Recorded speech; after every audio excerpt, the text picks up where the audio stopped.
자, 안녕하십니까. 오늘 벌써 맛보기 세 번째 시간이에요. 지금까지 운문문학을 했다면 오늘은 산문문학, 특히 현대소설에 대해서 공부를 어떻게 해야 되는지 말씀드리도록 하겠습니다. 일단 계속 저희가 하고 있는 게 장르에 대해서 혹은 문학에 대해서 어느 정도 이해를 하고 개별 제시문에 적용을 하면서 공부를 해라, 이제 이렇게 말씀드렸잖아요. 오늘은 소설이란 무엇인가를 좀 간단하게 얘기를 하고 제시문이 어떤 식으로 출제되는지에 대해서 말씀드리려고 해요. 자, 일단 교과서 개념을 간단하게 먼저 얘기를 한다면 우리가 흔히 학교 다닐 때 소설의 사면서라고 배우는 거 있잖아요.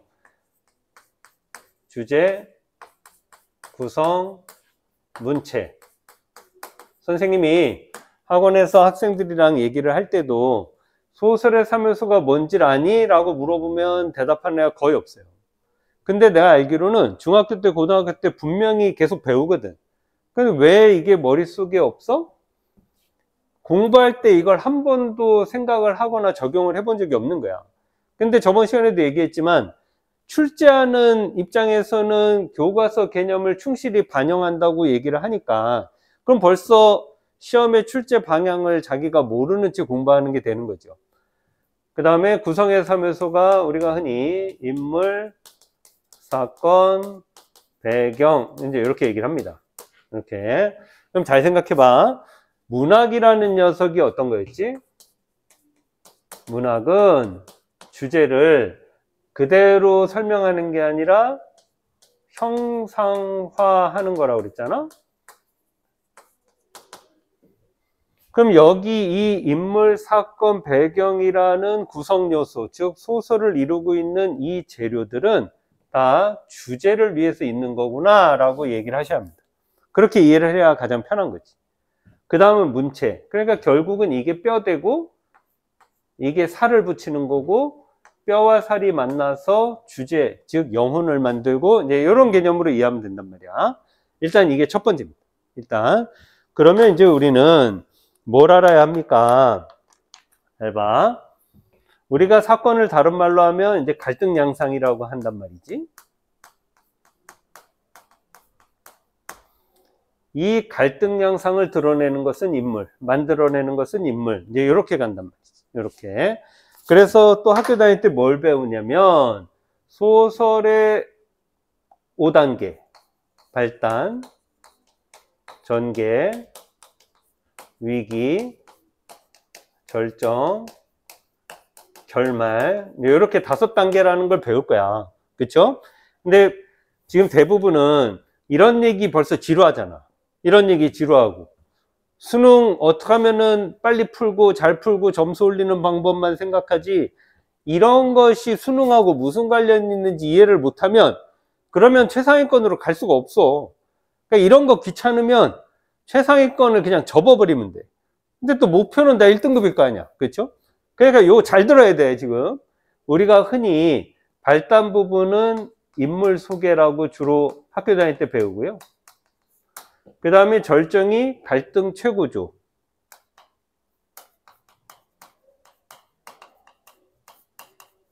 그 다음에 결말이 해소. 이렇게 배운단 말이야. 그럼 잘 생각해야 돼. 시랑 소설의 가장 큰 차이점이 뭘까? 문학에서 차이점 말고 수능에서. 출제하는 입장에서 가장 큰 차이점이 뭐냐면 시는 전문이 나오는 거야. 근데 소설은 전문을 낼 수가 없잖아. 워낙 기니까. 그래서 여기에는 반드시 출제자의 의도가 들어가게 깜짝이야. 출제자의 의도가 들어가게 돼 있어. 출제자의 의도가. 무슨 얘기냐? 어느 부분을 낼 거냐 이거지. 그래서 수험생 입장에서 가장 중요한 게 뭐냐면 이 부분이냐 이 부분이냐야. 주로 크게 나누면 절정에서 결말, 소설은 이렇게 써놨지만 갈등 자체가 주제가 아니라 갈등이 어떤 방향으로 해결되느냐가 주제야. 그러니까 여기가 주제가 드러나는 부분. 여기가. 그런데 어떤 제시문을 보면 특별한 갈등이 그렇게 드러나지 않아. 그 부분은 인물이 드러나는 부분. 이제 이렇게 돼 있단 말이지. 이렇게. 그러니까 우리가 할 일은 시험지를 받아. 그러면 보기에 설명이 나올 거 아니야? 아니면 보기가 없다면 제시문을 보면서 아, 이게 지금 인물 중심 부분이구나. 혹은 이게 갈등, 주제가 드러나는 부분이구나. 이걸 꼭 판단을 해야 된다고. 이 연습을 하면 돼. 별거 아니야. 그럼 이제 우리는 또 뭘 해야 되느냐? 잘 봐. 인물을 잡으라는 얘기는 많이 들었을 거야. 그래서 우리가 수험생들이 대부분 인물 나오면 동그라미 치고 뭐 이런 거는 다 한단 말이지. 그 인물을 잡는다는 게 어떤 건지는 알아야지. 그럼 이름에만 동그라미 치면 소설이 이해가 되나? 그렇진 않을 거 아니야? 많이 들어봤죠? 성격. 저번 시간에 얘기했습니다. 시에서는 대상의 속성. 소설에서는 인물의 성격. 수능에서 출제가 안 된 적이 없어. 학교에서 안 배운 적이 없고. 수능의 방향이 어쨌든 이것은 무조건 나오게 돼 있어. 왜냐면 이건 수능의 방향이 아니라 문학이니까. 문학을 시험 문제로 만드는데 이거를 빼고 어떻게 내겠니? 그러니까 우리는 시험이 어떤 방향으로 가든 제도가 뭐 어떻게 되든 상관없이 일단 얘를 이해하는 공부를 하면 돼. 그럼 되잖아. 그렇죠? 그래서 우리가 학교 다닐 때 뭘 배워? 인물 제시 방법이라고 하는 걸 배우는 거야. 직접 제시, 간접 제시, 이런 식으로 배우는 거지. 이런 식으로. 우리가 흔히 이걸 말하기라고 하고, 이걸 보여주기라고 하는 거 아니겠니? 그렇죠? 자, 뭐 이제 이런 등등등이 있습니다. 그럼 이제 이런 거를 알면 실제 제시문에서는 뭘 어떻게 하느냐. 예를 들어서 영마라고 하는 작품이 있어. 들어봤죠? 이번 수능 특강에도 있는 작품이야. 거기에는 아들 성기가 나오고요. 그 다음에 엄마가 있어. 그지? 옥화가. 잘 봐. 아들의 욕망. 아들은 역마살을 가지고 있어. 즉 자꾸 떠돌아다니고 싶어. 나가고 싶어.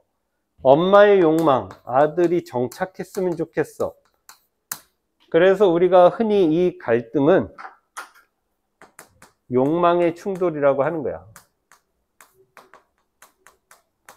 그리고 이 욕망은 성격하고 관련이 있어. 이제 이렇게 이해하면 돼요. 자, 그럼 봐봐. 다들 알겠지만 누가 먼저 액션을 취해? 엄마가 먼저 액션을 취해. 뭘 해? 개연이를 데리고 와.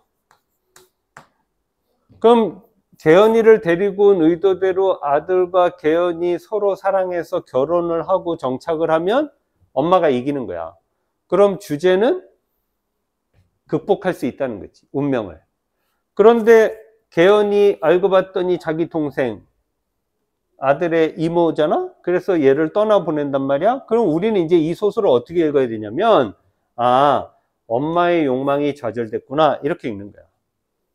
그럼 당연히 누가 이기겠어? 아들이 이길 거 아니야. 이렇게 되는 거라고. 근데 문제는 이게 이제 운명이라고 다들 배울 텐데, 아들이 이겼을 때 얘가 불행하냐 행복하냐 이제 이렇게 따지는 거거든. 보니까 행복해졌어. 콧노래를 부르면서 내려가잖니? 아, 그러니까 운명에 따르는 삶이 행복한 삶인 거구나 라고 하는 주제를 우리는 딱 읽어낼 수 있단 말이야. 이게 소설에서 주제를 만드는 방식이야. 비슷한 거, 이상의 날개라고 하는 작품이 있지. 잘 봐야 돼. 여기에는 아내하고 남편하고 갈등을 한단 말이야. 자, 그럼 우리는 또 뭘 알아야 돼? 남편이 어떤 인물인지 아내가 어떤 인물인지 이거부터 이해를 하는 거야. 그래서 남편은 아내가 없을 때는 아내 방에서 놀다가 아내가 들어올 때 되면 자기 방에서 여러 가지 머릿속으로 논문도 쓰고 글도 쓰고 그러잖아. 그러니 아, 얘는 지식인이구나 이렇게 되는 거지. 하지만 지금은 무기력한 상태구나 이렇게 먼저 판단을 해야 된다고. 반면에 아내는 거기서 이제 요즘 말로 하면 술집 여자처럼 그렇게 나오잖아. 화려한 여자거든요. 그래서 우리는 이 아내가 물질 문명을 상징하는구나. 이제 이렇게 해석을 한단 말이야. 지금 이걸 왜 보여주냐면 소설을 읽을 땐 지금처럼 인물이 어떤 인물인지를 이해하는 게 먼저라는 걸 얘기하는 거야. 모든 제시문마다 제일 앞에는 인물이 어떤 인물인지를 알 수 있는 코드를 꼭 넣어준다고. 그걸 넣어주지 않으면 소설 제시문 자체가 성립이 안 돼. 그러니까 이거부터 이해하는 훈련을 하고 소설 보기에도 대부분 이거에 대한 설명이 나오는 거야. 알겠지? 시에서는 보기가 대부분 대상, 상황, 정서, 태도고요. 소설에서는 인물, 사건, 배경이야, 보기가. 거기다 이제 플러스 주제 이렇게 가는 거거든. 요거 알아두시고요. 그럼 둘의 갈등은 물질 문명과 지식인의 충돌. 그 처음에는 누가 우세해? 아내가 힘이 세잖아. 그래서 내가 찍소리 못하고 이러고 있거든. 그런데 소설의 결말이 이거면 지식인이 물질 문명에서 얼마나 무기력한 모습인가를 보여주고 그냥 끝나는 소설이 돼버리는 거지. 고발하는 소설, 비판하는 소설 이렇게 갈 거란 말이야. 그런데 수면제를 먹였다는 걸 알고 남편이 드디어 집을 나가. 그렇죠? 그래서 가출을 합니다. 그리고 자신을 성찰하고 마지막에 다시 날개가 돋아라라고 얘기를 한단 말이야. 그럼 결말은 지식인이 이 무기력함에서 벗어나려고 하는 모습을 보여주고 끝난단 말이지. 이걸 통해서 비판의식을 회복하고 싶어하는 지식인의 모습, 거꾸로 다르게 얘기하면 비판의식을 회복해라 라고 주제를 보여주는 거구나, 이렇게 이해하는 거라고. 지금 요 두 작품만 봐도 일단 인물의 포지션이나 인물이 뭘 원하는지, 인물은 어떤 성격인지를 이해하는 게 1번, 이들이 어떤 걸 가지고 갈등하는지 2번, 마지막으로 어떻게 해결되는지 3번. 이제 항상 소설을 이렇게 읽는 겁니다. 그런데 제시문은 인물만 보여주고 끝나는지 아니면 어떻게 해결되는지를 보여주는지 이렇게 둘 중에 하나를 주로 선택한단 말이야. 그래서 인물이냐 주제냐 시험 준비는 이렇게 하는 거예요. 소설 어떻게 공부하는지 알겠잖아. 그렇죠? 그러면 우리 요번 6월 1일 날 봤던 모평 문제를 하나만 간단하게 보고 그러고 요거 확인하고 끝내도록 하겠습니다. 자, 작품 봐요. 이번 6월에 나왔던 무성격자라고 하는 소설이에요. 봐봐. 정일은 인물에 대해서 나오죠. 자신을 구속하는 속물적 욕망을 경멸하고 현실에서의 적극적 행동을 주저하는, 지금 그러니 그런가 보다가 아니라 이게 인물의 성격이구나, 이렇게 판단을 해야 되는 거라고. 한편 자신과 주변에 관심을 집중한다. 그는 주변 대상을 관찰하여 그 의미를 파악하고 파악한 내용에 반응합니다. 그런 자신을 분석하기도 한다. 시로 만약에 이게 나오면 자아 성찰이 되는 거지. 그렇죠? 성찰하는구나. 나아가 관찰과 분석을 수행하는 자신의 내면마저 마찬가지죠. 대상화함으로써 인간 심리의 중층적 구조를 드러낸다. 봐봐.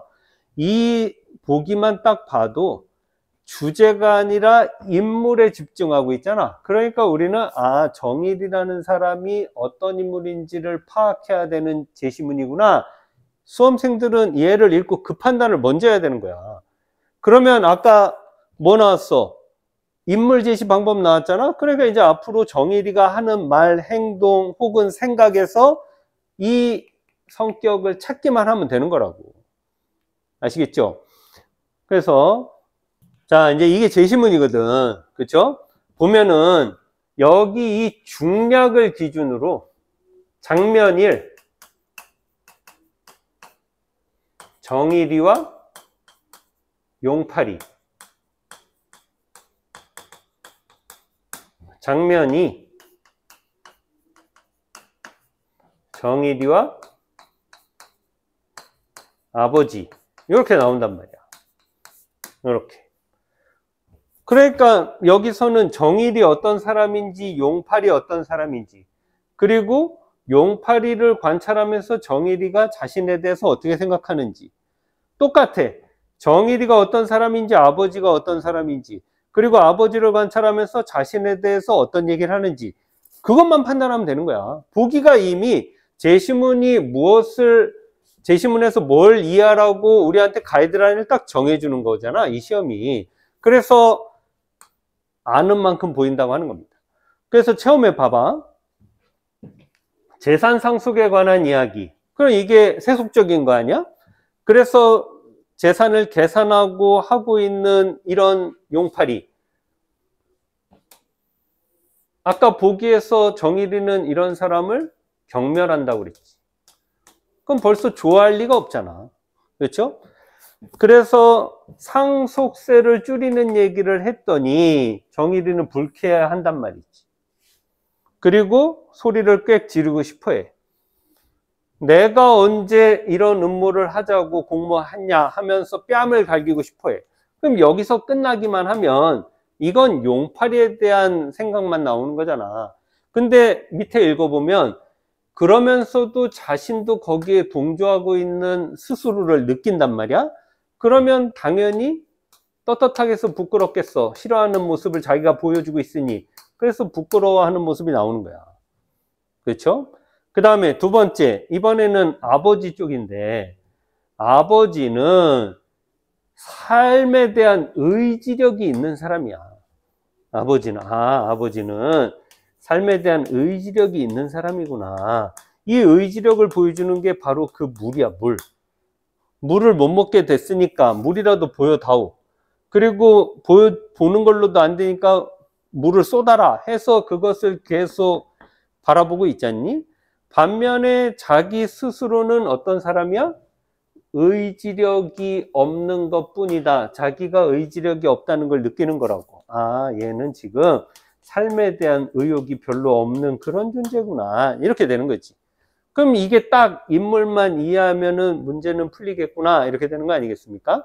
그러니까 지금 수험생들도 소설을 그냥 읽고 원래 어떻게 될지 모르는 사람은 줄거리만 파악을 합니다.